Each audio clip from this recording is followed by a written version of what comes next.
Hi everyone, it's Steve from Smart PE. Thanks for joining me today on this instructional video, and we're going to be looking at factors to consider when deciding the most appropriate method of training for different physical activities and sports. Hopefully then what you're going to be able to do is you're going to apply that to your own sport that you're doing with regards to your personal exercise program, so you'll be able to select the correct method of training to improve a component of fitness that you want to improve related to your particular sport.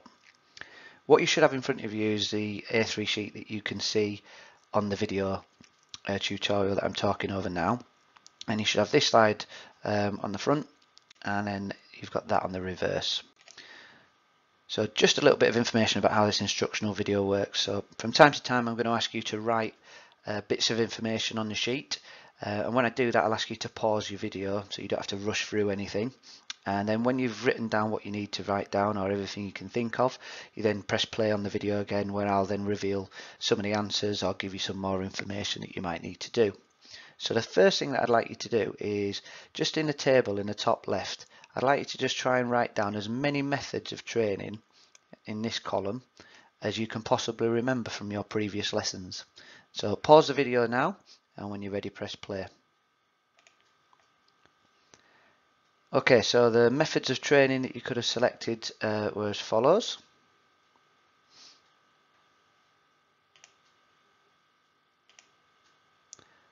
You've got continuous fartlek, circuit, interval, plyometric, weight or resistance, and fitness classes. You might have put something like yoga or Pilates, but that all falls under fitness classes. Next thing I'd like you to do is I'd like you to try and think about what components of fitness each of those methods of training actually target and try to improve. So in a second, pause your video and write down as many of those as you possibly can, then press play when you're ready to look at the answers. Okay, so the components of fitness that they improve are the following. Now, I do want to draw your attention to circuit and interval training, because they do target a lot of different components of fitness, in particular circuit training. Depending on the nature of the station or how that's set up, you can actually then target individual or more than one component of fitness depending on what it is. So for example, you might include press-ups in your circuit to improve your strength or your muscular endurance. Same sort of goes with fitness classes really, that each fitness class will sort of change or improve a different component of fitness. So again, something like body pump might increase muscular endurance, whereas Pilates might focus more on flexibility, balance and strength.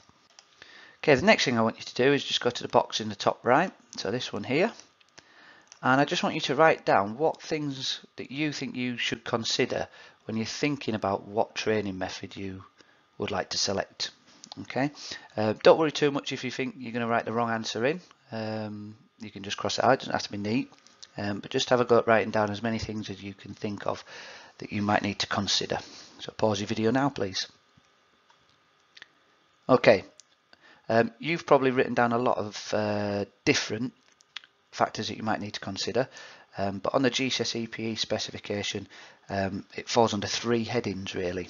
Okay, so you need to think about the fitness requirements of that particular sport, and you might even think about not just the sport, the position or the role that that person plays or you play in that sport, the current level of fitness of the person who's going to be doing the training program, and the resources available to them. What we mean by resources is many things, such as do they have access to a gym, if they're doing weight training for example, or fitness classes, do they have access to a sports hall, do they have access to travel and get transport to wherever they're training, and it can be anything that then is a resource. Okay, so what we're going to do now is we're going to try and have a little bit of a think about selecting the most appropriate training method for an international level badminton player, and in particular this person in the bottom left hand corner called Andrew D'Souza. So the first thing I'd like you to do is I'd just like you to get a highlighter, and I want you to highlight what you think are the 3 most important components of fitness for badminton, and I'd like you to just highlight it on the sort of the equivalent of our top trumps card that we've got just here. Okay, so highlight the 3 most important components of fitness for badminton. Pause your video and then press play when you're ready. Okay, so the three most important component of fitness that I personally think are very, very important to badminton were cardiovascular fitness, muscular endurance, and agility. And again, don't worry if you've not highlighted the same three components of fitness as me. Your opinion might be different to me, and you might still be correct, and I might be correct. And what we're going to do now is we're going to give you a chance to kind of justify why you think they are the three most important components of fitness. So the next box I'd like to fill in is this one here, where it talks about fitness requirements of the sport. So in a second you're going to pause your video, and I just want you to try and explain or justify why you think those three components of fitness are the most important in the sport of badminton. So pause the video now, please. Okay, so what I put for this is I think that badminton players need a good level of cardiovascular fitness and muscular endurance, as badminton matches last for a long period of time. And they're also going to need both of these components of fitness so they can move around the court quickly in the final stages of a match. Now I've just underlined the points that I think are really, really important that's related to cardiovascular fitness and muscular endurance. Quite often as well, exam questions or exam papers might ask you about the relative importance of a component of fitness for a particular sport. And what you might want to do then is you might actually talk about one of the components of fitness that you don't think is important. So also in that box I decided to write down that strength would not be as important to a badminton player, as there's little resistance created by the weight of the shuttle and the racket when playing shots. So I tried to show my knowledge that strength is not particularly important, in my opinion, to badminton. Okay, so the next box you're going to fill in is the current level of fitness box. Okay, and what I'd like to do is look at the top trump card of Andrew D'Souza, and next to each component of fitness there is a number. The higher the number, the better. Sort of made it out of 100. And I'd like you to try and think about which components of fitness are his greatest components of fitness, his best components of fitness, and which ones are his worst components of fitness. And then maybe write, I think probably best to just write two of his best components of fitness there. Don't try and write about all of them. So pause your video in a second and just write down two of his best components of fitness based on those scores out of 100. So pause your video now. Okay, so I decided that badminton players' worst components of fitness based on those ratings were muscular endurance and power, and the badminton players' best components of fitness were cardiovascular endurance and reaction time. Oops, sorry, that will be cardiovascular fitness and reaction time. So now just thinking about what we're actually doing here, we're trying to select the most appropriate training method for this international level badminton player. So again, just looking at this individual in particular, I've sort of identified that one of his best components of fitness is cardiovascular fitness. It's got a really high rating for that. And I've also said that that's a really important aspect of fitness requirement of the sport. However, I wouldn't necessarily then try to pick a training method that focuses on cardiovascular fitness, because already Andrew D'Souza has got a really, really high rating for his cardiovascular fitness. So I'd then start to think about trying to select what's important in badminton in terms of components of fitness, but also base it on what his current level of fitness is lacking in possibly. Okay, the next thing I want you to think about is, bearing in mind that Andrew D'Souza is an international level badminton player, I want you to think about probably the resources that are available to him. Okay, so I want you to pause your video in a second and just write down a list of the things that you think could assist or might actually hinder him doing a particular type of training method. Okay, so write down the resources that you think are available to Andrew D'Souza. Pause your video now, please. Okay, so international player, you would expect possibly he's going to have, you know, a vast amount of resources available to him, possibly almost unlimited. He's going to get as much as he need. A few things I've written down there: he's going to have access to a gym, so we'll be able to do a variety of different training methods. That shouldn't be an issue. He'll have access to the equipment that you'd need for that. He's going to have badminton courts are going to be ready available. He's going to have sponsorship, so he's going to be provided with as many rackets as he possibly wants to use, and if they get broken, he'll just replace that easily, no problem to him. Again, international player, you would expect he'll have means and ways of travelling to where he's training, and he'll probably be quite local to his gym or his badminton court where he practices and trains regularly. He could also have he will have a coach, maybe more than one, and other supporting staff, and he will probably be getting paid for doing this. So he will have, money that funds his training. So in terms of resources available, there's nothing that's going to stop him picking a particular training method, and he'll be able to do that to a really high standard. Okay, the next thing I want you to do is just going to try and bring this all together then for this Andrew D'Souza, the badminton player. So the box at the bottom right hand corner, this one here, I want you to answer the question, select the most appropriate method of training for the badminton player and try to justify your selection. Alright, because I might pick one particular type of training method and you could choose a completely different method of training, but we both might be correct still if we can justify why we've chose that. I've said this question is going to be worth 4 marks, and it's almost like I want you to write 4 sentences for it. I think it's a nice way then to think about trying to justify why you've picked that. So when we do this, I'm going to give you a mark for stating the correct method of training for a badminton player or badminton players. And this next mark, I'm going to give you another mark for trying to justify relating to the fitness requirements of the sport. Alright, so what components of fitness are important in that particular sport and why. And then I'd also like to give you a mark for justifying relating to the sport's or the person's current level of fitness, so what their rating of fitness is like.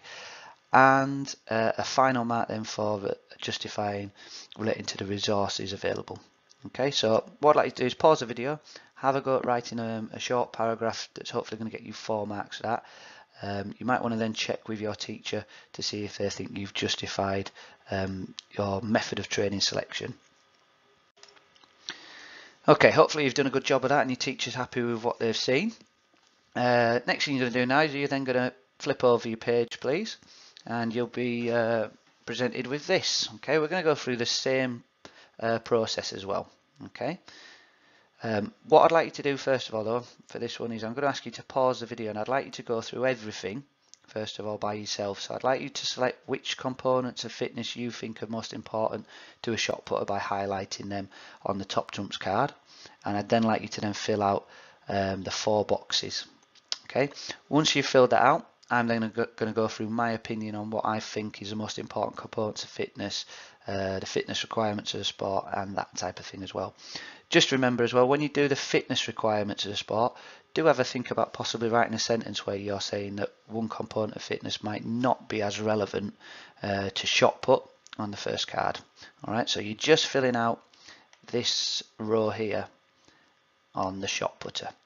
Okay, so pause your video, take your time on this, and press play when you're ready to see what I think is the correct answer. Okay, so in my opinion, for a shot put, I think power, I think strength, and I think speed are the most important components of fitness to a shot putter. Okay, again, I think they need power, speed, and strength as they're trying to generate as much explosive force as possible and push the shot put an even greater distance than somebody else.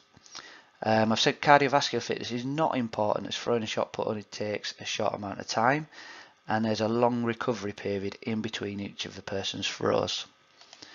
This GCSE PE student who's doing shot put, their worst components of fitness are cardiovascular fitness and strength, and their best components of fitness I think are flexibility and agility. For resources available, it's difficult really. All you're seeing is that this person's a GCSE PE student and that they're doing shot put, and you don't really know too much else, so you can kind of just make a few assumptions for this.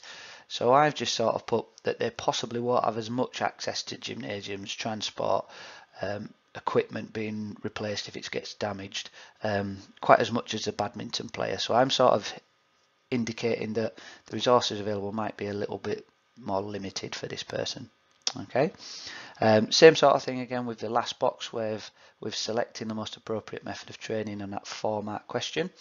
Okay, you should have given 1 mark for the method of training, 1 for the fitness requirement, 1 for current level of fitness, and 1 for resources available.